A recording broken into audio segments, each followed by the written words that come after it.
नमस्कार। खेती किसानी को लेकर भारत के 3 कानून। जी हाँ, मैं सबसे पहले किसान का पुत्र, व्यवसाय से वकालत और एक्सपर्टाइज में बौद्धिक संपदा अधिकार और कॉरपोरेट। तो यूँ कह सकता हूँ कि खेती किसानी के ये तीनों कानून इन तीनों चीज़ों से संबंधित हैं, किसान से, कानून से और उसकी एक्सपर्टाइज से। मैं एडवोकेट शिव कुमार अवार, आपके बिजनेस का लीगल पार्टनर।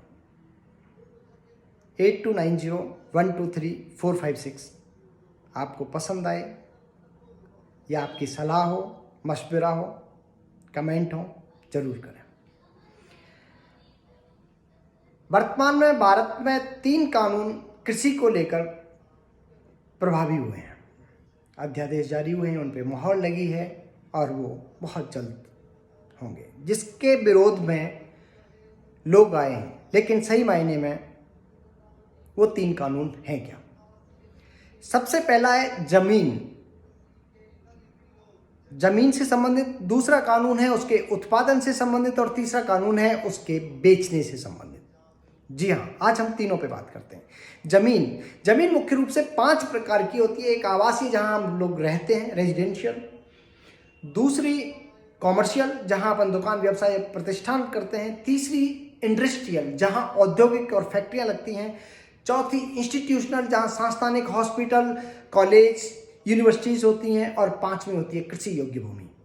जी हाँ, अब पहले कृषि योग्य भूमि को ही आवासीय में तब्दील किया गया, उसी को इंडस्ट्रियल में तब्दील किया गया और उसी को इंस्टीट्यूशनल में तब्दील किया गया। और आज उस कृषि भूमि को ही कानूनन तौर पर एक जामा पहनाकर आपके साथ कॉन्ट्रैक्ट फार्मिंग की जा रही है।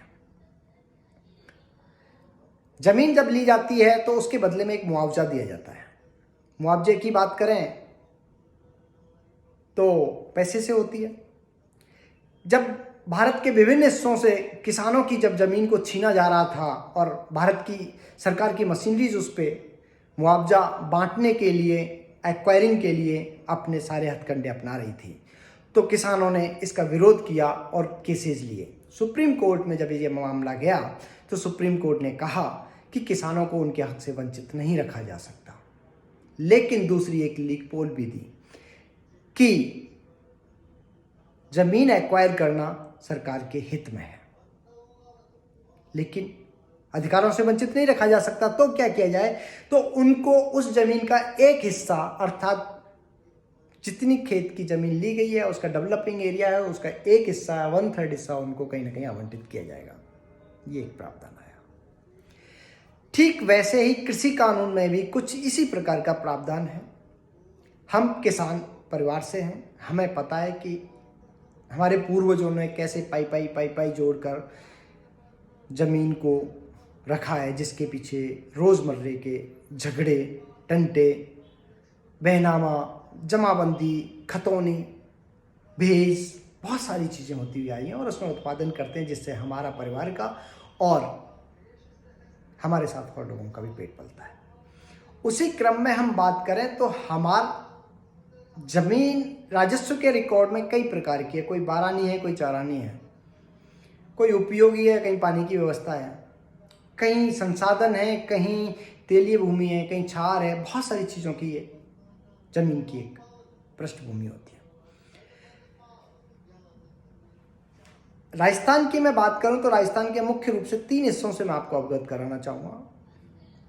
हनुमानगढ़ और गंगानगर वाला एरिया सिंचाई से भरपूर है और वहाँ साल में 3 पैदावार होती है और बम्पर पैदावार होती है। वहाँ का किसान समृद्ध है, मंडियाँ समृद्ध हैं और बहुत अच्छे स्तर की है। दूसरा मैं आपका कराना चाहूँगा कोटा, वारा, झालावाड़ वाले एरिया से, जहाँ पानी की व्यवस्था है लेकिन वहाँ पर कुछ कॉन्ट्रैक्ट फार्मिंग होती है, जैसे अफीम, गांजा, चरस, इनके उत्पादन होते हैं। गवर्नमेंट उनको लाइसेंस देती है और उस लाइसेंस के तहत वो उत्पादन होते हैं। तीसरी भूमि आती है शेखावाटी क्षेत्र या भरतपुर राजस्थान, ये भरतपुर, धौलपुर, करौली, इस वाली बेल्ट की बात करूँ, यह साल में 2 फसल होती हैं। एक बरसात के ऊपर निर्भर करती है और एक बोरवेल के ऊपर। जी हाँ, रबी और खरीफ।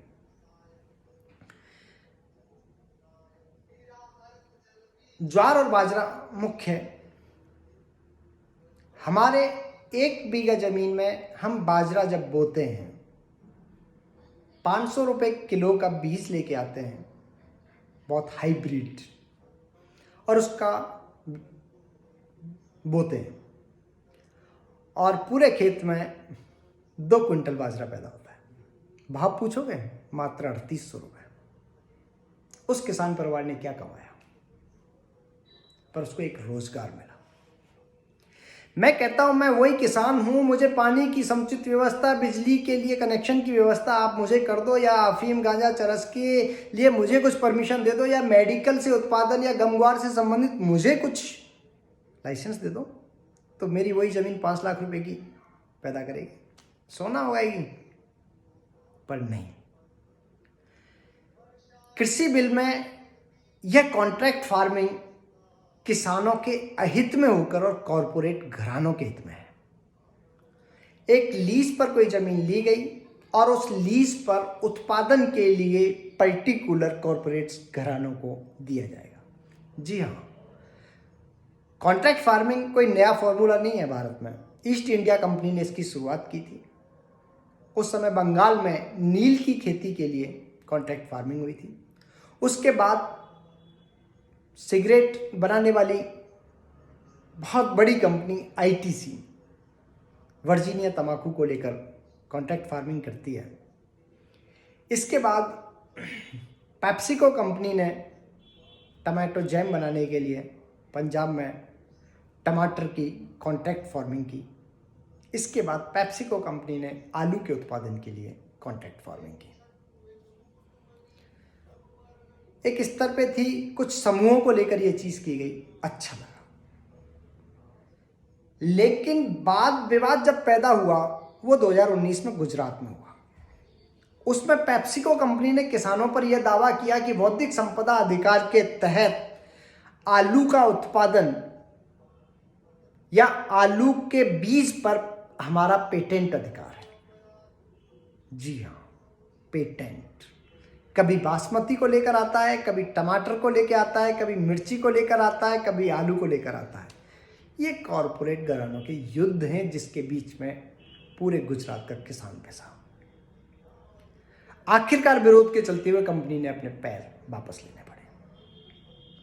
जी हाँ, जमीन की कॉन्ट्रैक्चुअल पर्पज से करने पर क्या नुकसान किसान को होगा। एक किसी गांव में 1000 घर हैं और हम मानते हैं कि उनके बीच में 1000 बीघा जमीन है।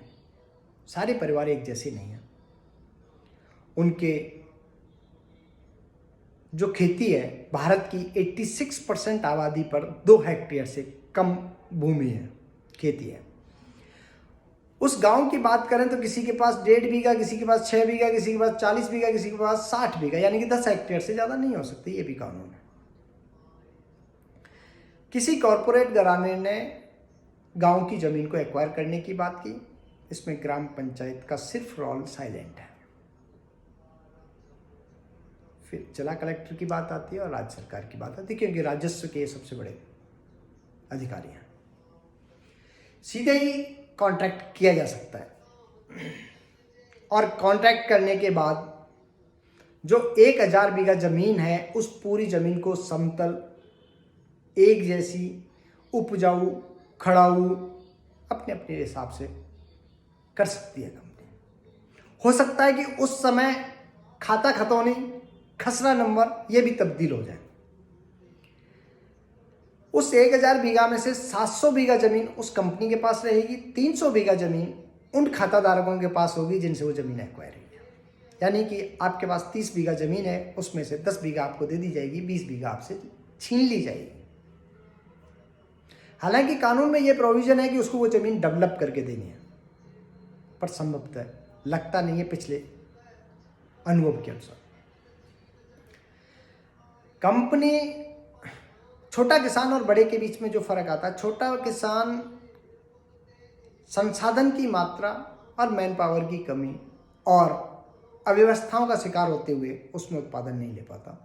शायद वहीं बड़ी कंपनियां एक जगह पर चकबंदी में होंगी, तारबंदी भी कर सकेगी, पानी की व्यवस्था, पॉन्ड की भी व्यवस्था, रहने खाने की व्यवस्था, संयंत्र की भी व्यवस्था, केमिकल और उनके फर्टिलाइजेशन की भी व्यवस्था, और इस सब के बाद वेयर हाउस वगैरह की भी व्यवस्था वो बड़े लेवल पे कर सकती है। तो इसलिए स्वाभाविक है कि उसके उत्पादन और एक आम किसान के उत्पादन में, यदि मैं बाजरे की ही बात करूं तो लगभग 8 गुना फर्क आ जाएगा। अच्छी बात है देश के लिए कि उत्पादन अच्छा होगा, लेकिन नुकसान क्या होगा वो भी देखें। अब दूसरी बात आती है जमीन के बाद उत्पादन से संबंधित कानून की। उत्पादन के लिए जब कंपनी को उत्पादन करना है तो वो बाजरा का थोड़ी करेगी। वो जो पॉन्ड बनाया गया है, पानी के लिए जो पॉन्ड बनाएगी, उसमें वो मछली उत्पादन भी करेगी जी। वो जो जगह है वहां पर वो पवन चक्की की भी व्यवस्था करेगी ताकि इलेक्ट्रिसिटी आए। वो जो जगह है वहां वो वेयर हाउस की भी व्यवस्था करेगी और इन सब पर मिलने वाली सब्सिडी का भी लाभ उठाएगी। वो कंपनी होगी। अर्थात इस सब के बाद कंपनी वो पैदा करेगी जिससे उसको फायदा होगा। मेडिकल प्लांटेशन लगा सकती है जो प्रतिबंधित हो या जिनके लिए लाइसेंस दिया जाता है। अफीम, गांजा, चरस, इसकी भी पैदा कर सकती है क्योंकि लाइसेंस मिलेगा। या कोई भी ऐसी जड़ी बूटी या कोई भी ऐसी चीज जो बहुत महंगी और उच्च दर पे या अंतर्राष्ट्रीय बाजार में उसकी वैल्यू है, उसका उत्पादन करेगी। मैं किसान होते हुए, जमीन का भूमिधारक होते हुए मैं उसका उत्पादन नहीं कर सका क्योंकि मुझे वो चीज ग्रांट नहीं हुई। अब भारत का एक ही नारा, एक देश, एक बाजार, एक कानून। इस कानून में कहीं ना कहीं तो खामियां हैं। आईटीसी आज भी विश्व की बड़े नंबरों में शामिल कंपनी है, एमएनसी, जो तंबाकू के लिए, स्पेशल तंबाकू के लिए मानी जाती है। उसके बहुत सारे ब्रांड्स आते हैं सिगरेट्स, शायद इसलिए एक छत्र राज करती है। हम लोग मैकडोनाल्ड या अंकल चिप्स में खाने वाली जो आलू का स्वाद है, वो एक्चुअल में आलू का नाम है चिप्सोना, और वो चिप्सोना स्वाद ही अलग है। कभी मौका मिले तो उसके पराठे बना के देखना, आपको मजा आ जाएगा। बोले आलू है या क्या चीज है। जब चीजें सीमित मात्रा में और सिर्फ उन्हीं घरानों तक या उन्हीं प्रतिष्ठानों तक पहुंचेंगी तो स्वाभाविक है कि किसानों को वो चीज कहीं ना कहीं महंगी मिलेगी। अब हम बात करते हैं तीसरे कानून की। तीसरा कानून है बेचने का अधिकार। एक देश, एक बाजार, बिल्कुल, लेकिन बेचने के अधिकार कहीं ना कहीं किसान से छीन लिए गए हैं। जैसे कि पहले यह था कि कोई भी किसान भारत की किसी भी मंडी में जाकर अपना माल बेच सकता है, लेकिन कोई भी व्यापारी जिसमें वो रजिस्टर्ड है वहीं से वो माल खरीद सकता है, दूसरी जगह नहीं खरीद सकता। ये उसके लिए बाउंडेशन थी। आज जब वो खरीदने जाएगा, क्या आपको ट्रांसपोर्टेशन महंगा होगा। जैसे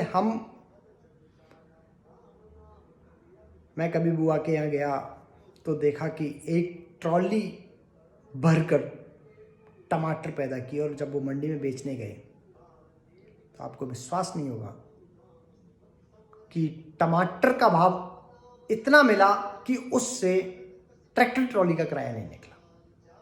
किसान बहुत दुखद स्थिति में जीता है। इस सब के साथ वेयर हाउस सुविधा, उसके स्टोरेज और भंडारण करने की सुविधा और उसको बेचने की सुविधा, एमएससी और 50 रुपए की रेट ज़्यादा, और इसकी जो बात करते हैं तो आपको बता दूं कि भारत पहले विकट, और भारत ही नहीं पूरा विश्व बहुत विकट परिस्थितियों में निकला था। तो उस समय खाद्यान्नों की पूर्ति के लिए कुछ गोदाम स्थापित किए गए थे जिनको एफसीआई कहा जाता है, फूड कॉरपोरेशन ऑफ इंडिया। उसमें हर साल खाद्यान्न खरीदे जाते हैं, भरे जाते हैं, और जैसे ही नई पैदा आती है तो उनको निकाल दिया जाता है। आपको याद हो तो इस बार कोरोना काल में होने वाली परेशानी से बचने के लिए और भारत के सरकार के पास रिजर्व अन्न के भंडारों को लेकर पासवान जी ने एक कहा था कि भारत के पास 9 महीने तक राशन उपलब्ध है, इतना हमारे पास भंडारण है। साथ ही यहां तक कहानी उस भारत देश की थी जो अपने बल पर, मेहनत के बल पर, अपनी सूझबूझ के बल पर आगे बढ़ा था।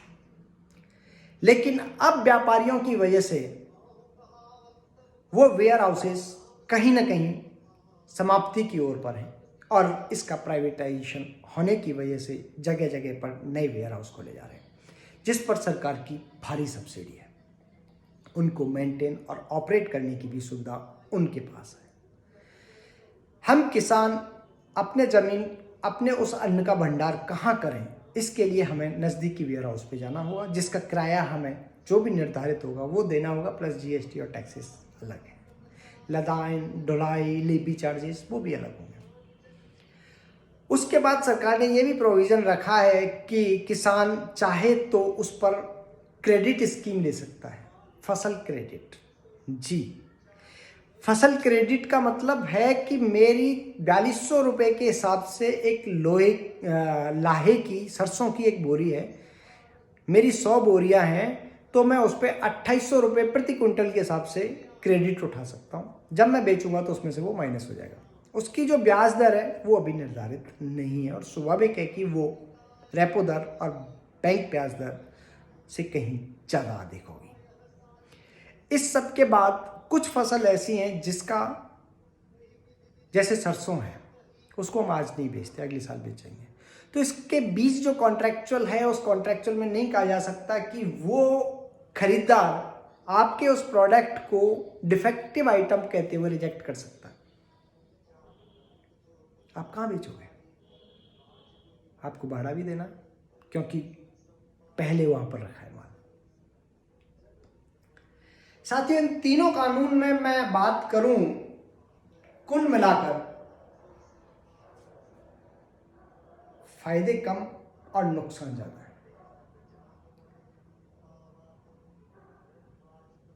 पिछले वर्षों में यदि मैं बात करूं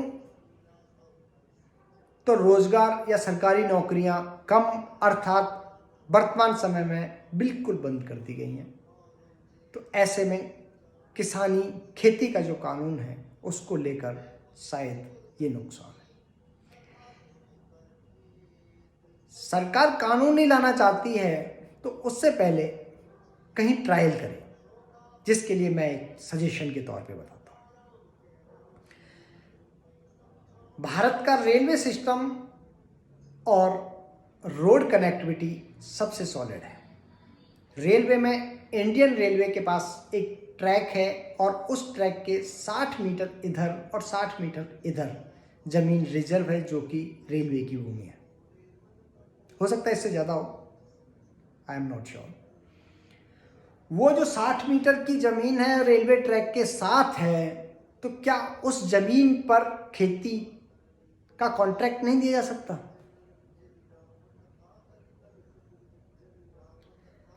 नेशनल हाईवे के जो भी रोड हैं, उन रोडों के दोनों तरफ भी उसकी आरक्षित जमीन है। उस जमीन के सारे नहीं दिया जा सकता? जी, दिया जा सकता है, पर यह खेल कुछ गंभीर है। यह खेल कानूनन तौर पर एक किसान की हत्या करने वाला है। यह खेल जरूरतमंद आदमी के लिए बेचैन करने वाला है। यह खेल दो लोगों के बीच खड़ी उस भारतीय नागरिकता पर प्रहार है जो या तो पूंजीपति है या बिल्कुल निम्न वर्ग है। यह जो बीच की कड़ी है, यह कड़ी आज अपने आप को बंधुआ मजदूर के लिए समर्पित करने जा रही है, जिसका विरोध करते करते करते हमने खुद ने देखा है 1990 से लेकर सन 2000 की तस्वीर को, उस बदलते भारत को, उस क्रांतिकारी युग को। घर में साधन और संसाधन होने के बावजूद भी हम काम हाथों से और मजदूरी से किया करते थे, पैसे को पाई पाई के तौर पे जोड़ा करते थे।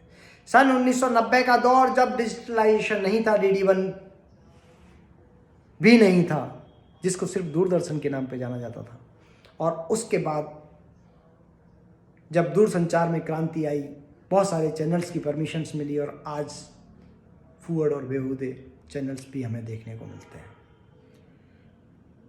यह ज़रूरी तौर पर बहुत उपयोगी है, लेकिन कहीं ना कहीं हम सबके लिए घातक भी सिद्ध हो सकता है। साथियों, आपको ये वीडियो अच्छा लगे, पसंद आए, कुछ कमेंट या कानून से संबंधित, बौद्धिक संपदा अधिकार और कॉरपोरेट से संबंधित या खेती किसानी, जमीन, इंडस्ट्रियल और उसके भाव, लैब इत्यादि से संबंधित कोई भी क्वेरीज या क्वेरिसिटी हो तो ज़रूर कॉल करें। मेरा नंबर है 8290123456। आपके बिजनेस का legal partner advocate Shiv Kumar Awar. स्वागत है आपका अवार ग्रुप में। हम सदैव यूं ही आपके साथ हर कानूनी तौर पर वार्ता करते रहेंगे। नमस्कार।